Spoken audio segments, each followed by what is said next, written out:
bienvenue dans ce deuxième panel, le panel des experts. Nous allons avec eux parcourir au niveau électoral, sécuritaire et politique l'actualité de ces derniers jours. J'ai le grand plaisir d'accueillir donc sur le plateau Madame Louise Ngandou, qui est politologue, mais également présidente d'honneur de l'Union des femmes africaines. Madame Louise Ngandou, bonjour.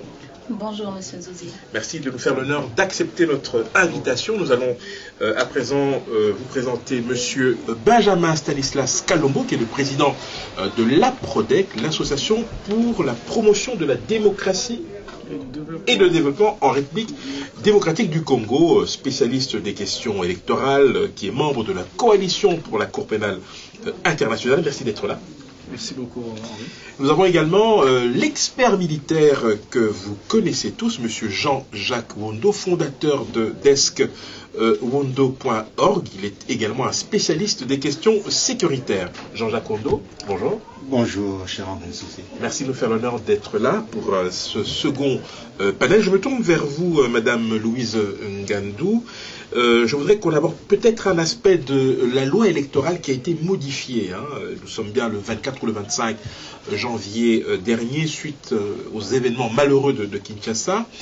Et ce qui nous a quand même frappé dans cette loi modifiée, c'est le rôle, mais vraiment restreint, que l'on attribue à la femme, parce que c'est une question qui vous a toujours en fait intéressé. Dans une première version, on parlait de liste paritaire. Aujourd'hui, ce n'est plus le cas. Votre réaction à ce sujet? Merci, Monsieur Zouzi. Évidemment, c'est un recul et une honte. Je ne peux pas comprendre que l'article 13, justement, qui consacrait la parité entre hommes et femmes sur les listes électorales, ait été annulé suite à un amendement. Et ce qui m'a un peu choqué, c'est qu'au moment où l'amendement passe, les femmes, les députés sortent de l'Assemblée pour revenir après. Moi, je pense qu'il fallait, par réaction, il fallait rester. Et ensemble, avec les députés hommes qui étaient pour cet article, qu'on puisse se battre pour aller de l'avant.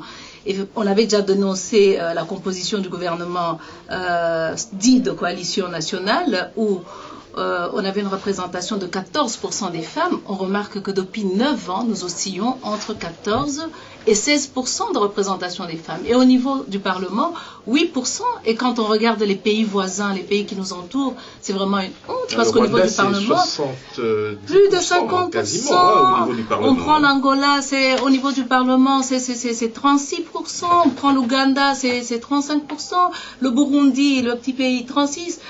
Le Sénégal, 43%.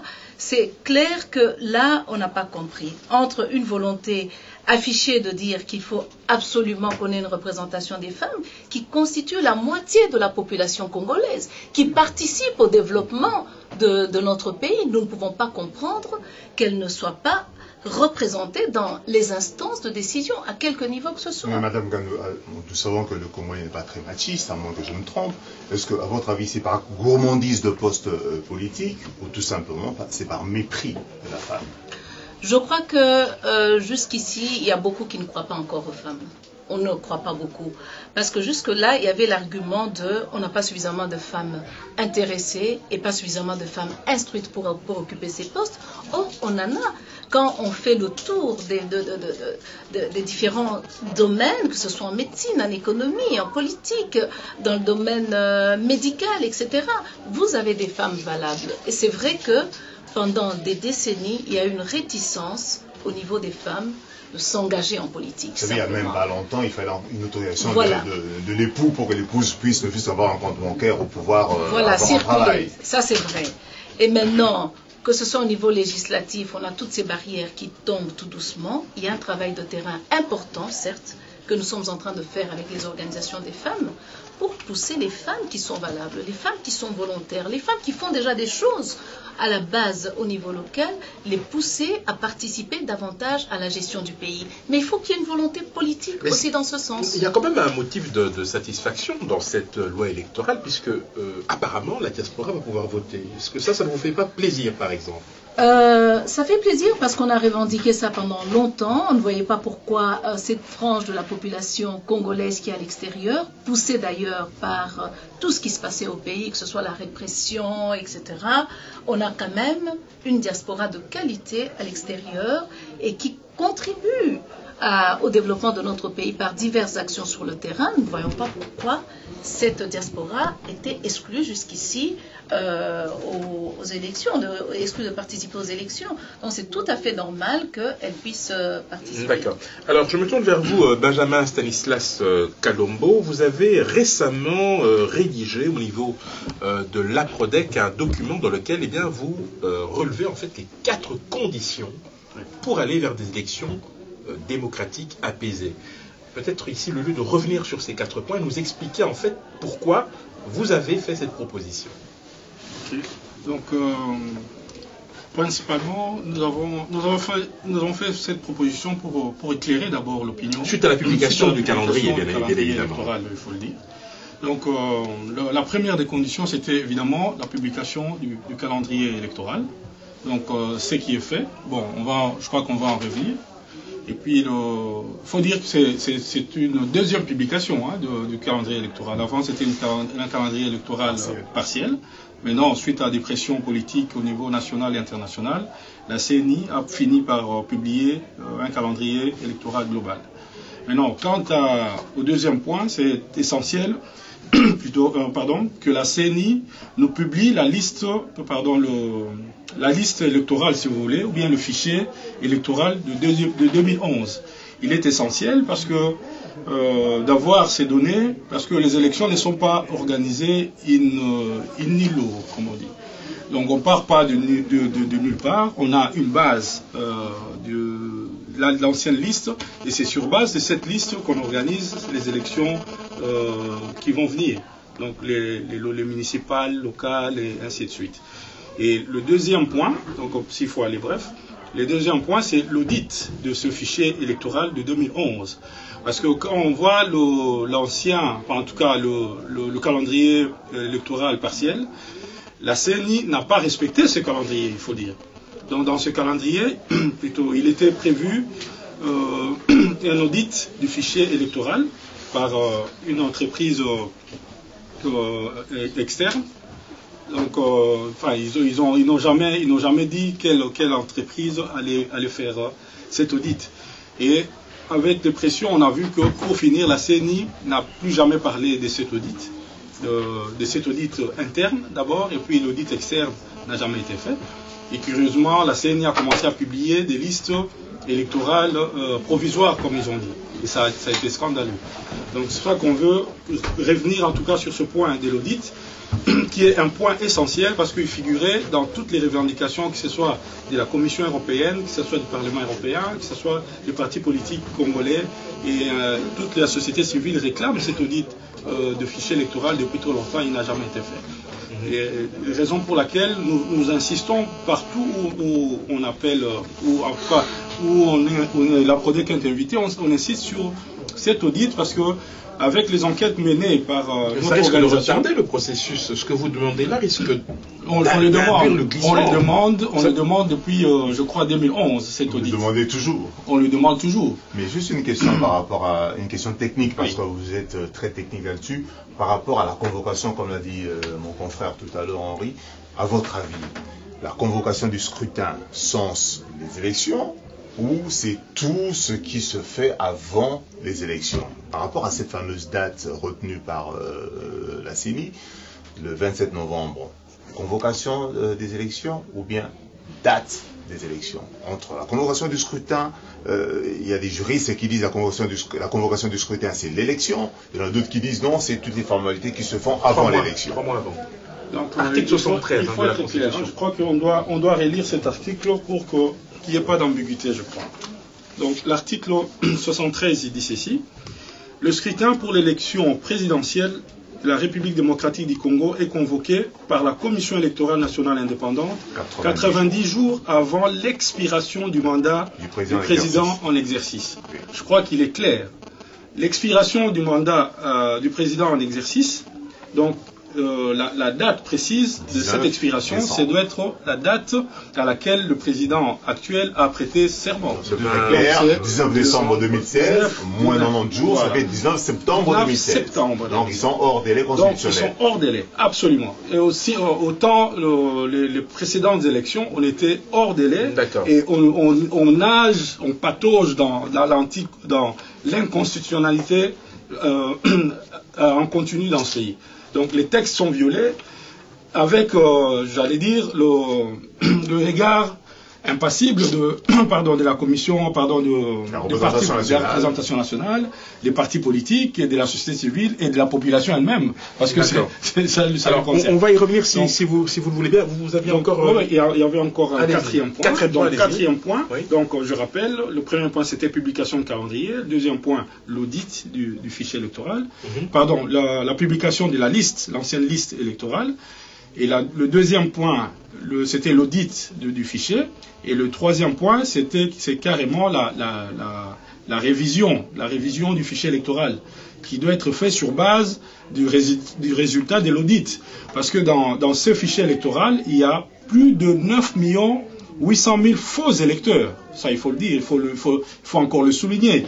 On l'a publié depuis bien avant les élections de 2011, personne ne nous a suivis.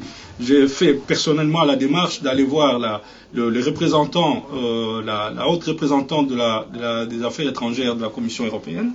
J'étais au Parlement européen voir Madame Nedelcheva. J'ai fait en tout cas toutes les instances possibles ici en Europe, bien avant les élections, un mois avant les élections, pour tirer la sonnette d'alarme sur l'existence de ces plus de 9 800 000 faux électeurs sur 32 millions d'électeurs enrôlés, ce qui fait plus de 20, environ 20, alors, très rapidement, le quatrième point, quel est le quatrième? Le troisième point, c'était la révision de ce fichier électoral.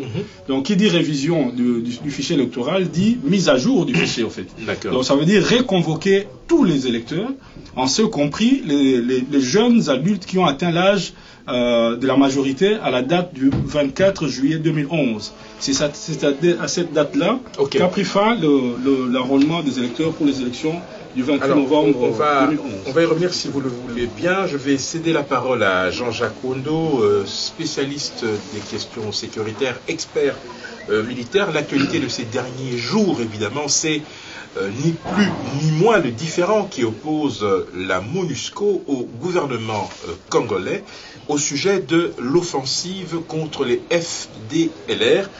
Jean-Jacques Wondo, peut-être mise en perspective, peut-être nous rappeler ce qui se passe, parce que certains ne comprennent pas tout à fait, mais pour schématiser, la MONUSCO ne souhaite pas que ces opérations soient confiées à 2 généraux qui sont soupçonnés de crimes de guerre. Je ne dirais pas que la MONUSCO ne souhaite pas que ces opérations soient confiées. La MONUSCO a dit qu'elle n'accompagne pas les FRDC dans l'opération contre les FDLR aussi longtemps qu'il y a 2 généraux qui sont le nouveau commandant de la région militaire et le nouveau commandant de l'opération Sokola 2 contre les FDLR qui sont soupçonnés de crimes de violation des droits humains et de crimes de guerre, de crimes de guerre. Donc, c'est pas qu'ils refusent, mais ils disent qu'ils ne peuvent pas accompagner aussi longtemps que les 2 généraux sont là. Mais c'est une histoire qui date d'il y a pratiquement une année. Cette histoire remonte déjà dès la résolution 2098. Qui a donné mandat offensif à la MONUSCO d'accompagner les FARDC dans la traque de toutes les milices et les groupes armés qui à l'époque c'était contre le M23. Non, c'était pas seulement contre le M23, il faut bien toutes. Et le plan qui a été élaboré à l'époque, c'était de s'attaquer en premier lieu contre le M23, et puis après, il fallait s'attaquer au FDLR et remonter un peu vers le nord, le Grand Nord, à Beni, contre les ADF. Et juste après la défaite du M23, il s'est fait que le général brésilien se retrouvait avec quelques éléments de la brigade internationale sur le terrain, et les FARDC étaient absentes. Et en apprenant un mois après qu'ils ont commencé Sokola 2, donc contre les présumés ADF, parce que là aussi il y a un flou total, on parle des ADF qu'on n'a jamais vu sur le terrain actuellement. Et c'était pour faire diversion, parce que du côté congolais, dès le départ, il n'y avait pas cette volonté de pouvoir s'attaquer au FDLR. Et de l'autre côté, il faut se rendre compte que l'accord cadre d'Addis Abeba et la défaite du M23 est en train de recomposer l'ordre géopolitique régional. C'est-à-dire qu'à l'époque, cet ordre était un peu dominé ou dirigé par le duo Ouganda-Rwanda. Aujourd'hui, on a de nouveaux acteurs qui viennent, notamment la Tanzanie et l'axe de l'Afrique du Sud, qui trouvent aussi des intérêts au Congo, qui se disent que voilà, pour pouvoir mieux contrôler le Congo, mais il faut essayer d'être présent sur le terrain. Et la manière d'être présent sur le terrain, c'est pouvoir écarter ceux qui étaient les maîtres auparavant, notamment le Rwanda et l'Ouganda. Et c'est toutes ces dynamiques qui se mettent en place. Entre-temps, il y a une tension larvée entre Kagame et le président qui peut être vraiment, j'en passe les détails. Elle est ancienne cette tension. Elle est ancienne, mais elle fait que Kiko était très proche des Hutus. Aujourd'hui, les Tanzaniens ne sont pas prêts. Mais il a proposé qu'il y ait un dialogue. Il a proposé qui était dans le sens même du prolongement de l'accord cadre d'Addis Abeba, qui n'a jamais eu lieu. Même sur le plan interne, il y a eu une certaine diversion autour des concertations, mais qui ne se sont pas alignés derrière l'idée qui sous-tendait le dialogue inclusif, qui a été un engagement signé et pris par le gouvernement congolais sous les auspices de la communauté internationale. Donc ici, il faut dire que non seulement il y a un manque de volonté politique, personnellement, je ne crois pas que les FRDC... Parce que précisément, à New York, certains diplomates disent que cette agitation cache en fait un autre agenda, c'est ni plus ni moins le report de ces opérations-là. En fait, on passe de report en report parce que il y a eu combien d'ultimatums pour mener ces opérations. Parce qu'il a expiré le 2 janvier. Ici, il faut dire aussi que la déclaration du Congo, quand le gouvernement dit qu'on lance l'opération, c'était juste une déclaration. Mais il faut analyser ça dans un contexte beaucoup plus global. Quand est-ce qu'ils ont fait cette déclaration? 2, 3 ou une semaine après qu'il y a eu les manifestations, où les gens commençaient à se poser des questions sur toutes les violations des droits de l'homme qui sont nées de la suite des manifestations. Il fallait faire diversion, tant plus que la communauté internationale commençait à devenir assez unanime pour mettre la pression sur le Congo. Le Congo se dit, voilà, pourquoi ne pas lancer une opération, peut-être pour séduire, mais au fond, la volonté n'y est pas pour plusieurs raisons. Je ne sais pas, peut-être qu'on va les évoquer. Une question de Jean Lakondo. La question de ces 2 généraux, est-ce que vous pensez que le gouvernement congolais, sachant très bien que ces 2 généraux sont mouillés dans des affaires au niveau international, tel que le précise l'ONU, naturellement avec la MONUSCO, pourquoi la République démocratique du Congo s'entête, à votre avis, à nommer quand même des généraux qui n'ont pas les mains tout à fait... clair. Il faut rappeler qu'Amici Tangofor a été réhabilité. Oui, des soupçons contre lui, notamment. Je pense que là aussi c'est un jeu de dupes. Cette volonté politique n'est pas le fait seulement des autorités congolaises. Même la MONUSCO n'a pas envie d'en découdre, parce que rien n'empêche à la brigade d'intervention d'agir, parce qu'il a le mandat offensif, chapitre 7 de la... Ici, je vais remarquer, en 2009, il y a eu l'opération qu'on a appelée Umo Jawitu. Umo Jawitu, qui l'a piloté, qui était sur le terrain à l'époque, Bosco Taganda, il était sur le coup de... Ça, c'est le précédent d'un mandat. Et Kinshasa le protégeait, il faut bien le rappeler. Kinshasa le protégeait, mais la MONUSCO a soutenu, sur le plan administratif, les rations alimentaires à Taganda. Donc ici, il faut se poser la question aussi, pourquoi cette position, je parle en tant qu'expert ici, position 2 poids 2 mesures. D'un côté, on sait pertinemment bien que le Congo, le gouvernement congolais ne va pas attaquer l'FDLR qui, à un certain moment, c'était le fer des lances des FARDC dans d'autres combats. Il y a aussi... ma question est simple, pourquoi pas d'autres généraux? Il faut dire que quand le gouvernement a nommé ces généraux, ils ne s'attendaient pas à cette réaction, ou soit ils savaient, le gouvernement ne souhaite pas mener cette opération. Donc il fallait un casus belli, un prétexte, un alibi. On l'aura compris, bien il y a effectivement... Bon, on va y revenir très rapidement. Je me tourne vers vous, Louise Ngandou.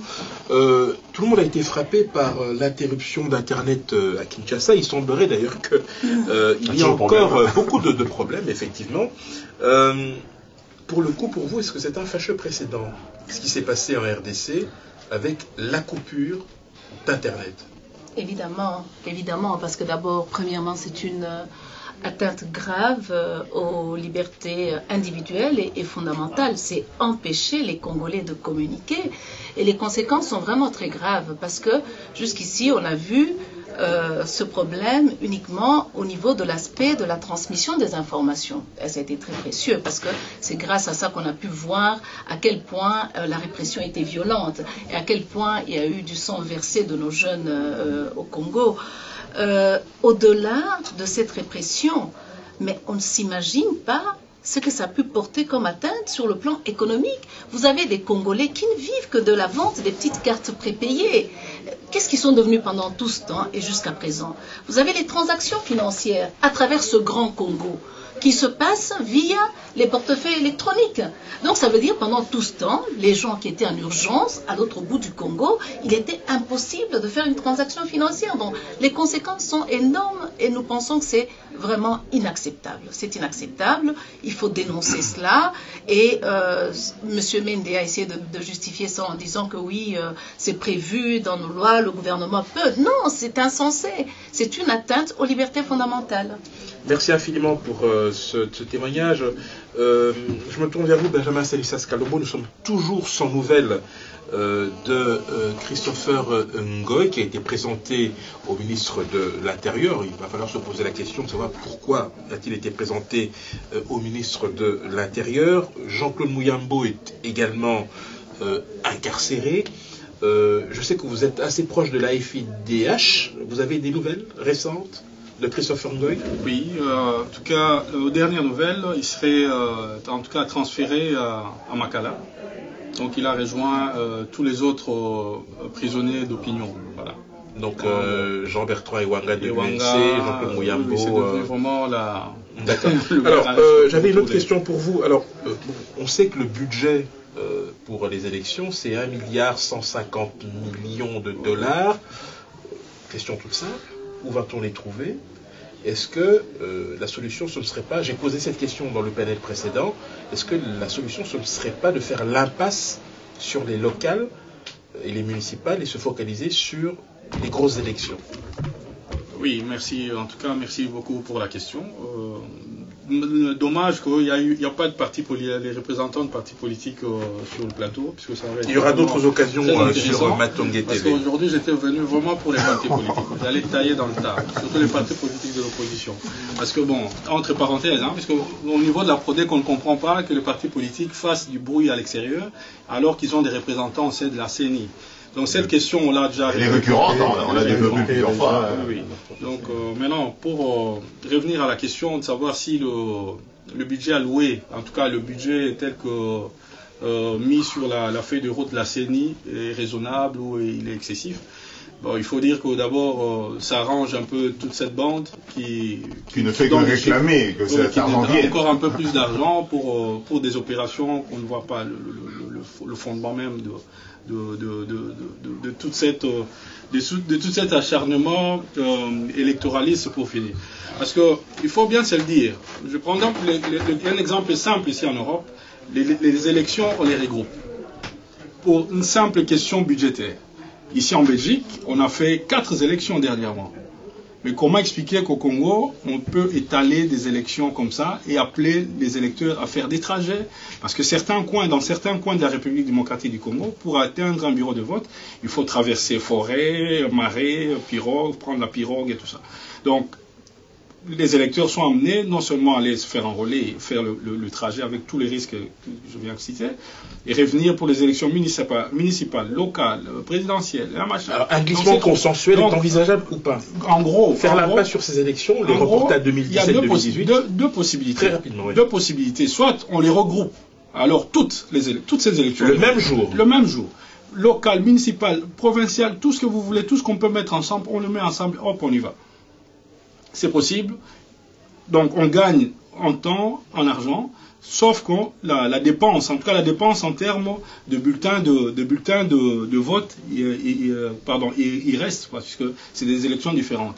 mais on gagne pour le paye du personnel qui viendra assister aux opérations. On gagne en termes d'urnes, puisque programmer plusieurs élections, il y a ce risque de vol, ce risque de perte. Alors, ce risque la de deuxième matériel. possibilité, c'est quoi? Donc, la deuxième possibilité, évidemment, de faire une impasse et de respecter ce que dit la Constitution en termes de limitation des mandats. D'accord. Ça, c'est aussi une autre Alors, je me tourne vers possibilité. vous, Jean-Jacques Kondo. Vous aurez le redoutable privilège, en fait, de clôturer. Hein. Je m'adresse à vous. Dernière question. Nous savons que le climat sécuritaire n'est pas évident. Certains ont estimé que, puisque la révision constitutionnelle n'a pas réussi, il reste encore, on va dire, le glissement, et que pour y parvenir, rien de tel que d'entretenir des foyers d'instabilité aux quatre coins de la République. Alors, le président de la République, Joseph Kabila, a reçu les ambassadeurs de la communauté internationale le 15 février dernier. C'était un dimanche, pour les tancer, hein, leur reprocher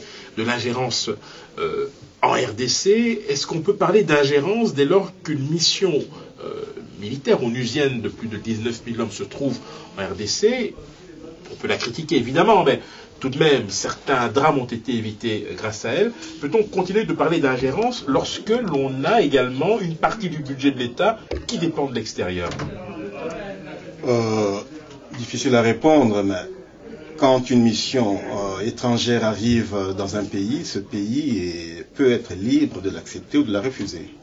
Aussi longtemps que le pays accepte que cette mission exerce, ils se mettent d'accord sur un certain nombre de principes ou de points qui peuvent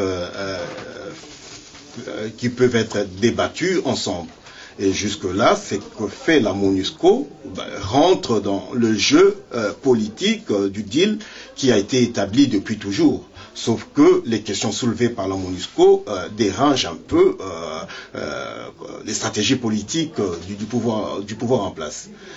Parler de l'insécurité ou d'entretenir une situation d'insécurité, mais tout est mis en place parce que quand vous analysez le pouvoir actuel, et lui-même Kabila a tendance à dire qu'il travaille sur base de 3 options.